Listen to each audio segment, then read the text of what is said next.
Prime Minister.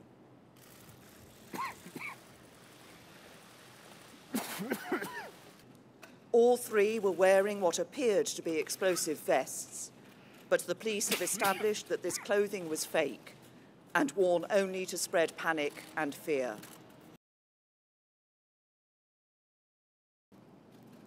In terms of their planning and execution, the recent attacks are not connected.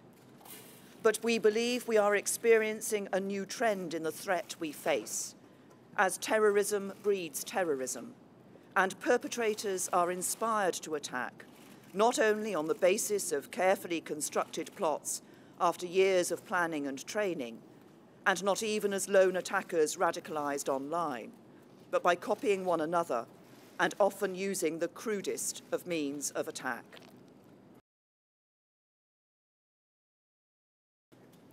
Defeating this ideology is one of the great challenges of our time, but it cannot be defeated through military intervention alone. It will not be defeated through the maintenance of a permanent defensive counter-terrorism operation, however skillful its leaders and practitioners. It will only be defeated when we turn people's minds away from this violence and make them understand that our values, pluralistic British values, are superior to anything offered by the preachers and supporters of hate.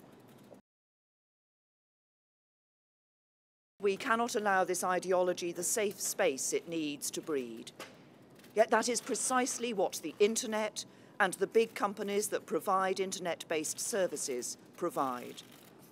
We need to work with allied democratic governments to reach international agreements that regulate cyberspace to prevent the spread of extremist and terrorism planning. And we need to do everything we can at home to reduce the risks of extremism online. While we have made significant progress in recent years, there is, to be frank, far too much tolerance of extremism in our country. So we need to become far more robust in identifying it and stamping it out across the public sector and across society. That will require some difficult and often embarrassing conversations. But the whole of our country needs to come together to take on this extremism. And we need to live our lives not in a series of separated, segregated communities, but as one truly united kingdom. Since the emergence of the threat from Islamist-inspired terrorism, our country has made significant progress in disrupting plots and protecting the public.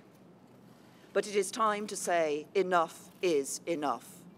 Everybody needs to go about their lives as they normally would. Our society should continue to function in accordance with our values. But when it comes to taking on extremism and terrorism, things need to change. But violence can never be allowed to disrupt the democratic process. So those campaigns will resume in full tomorrow, and the general election will go ahead, as planned, on Thursday.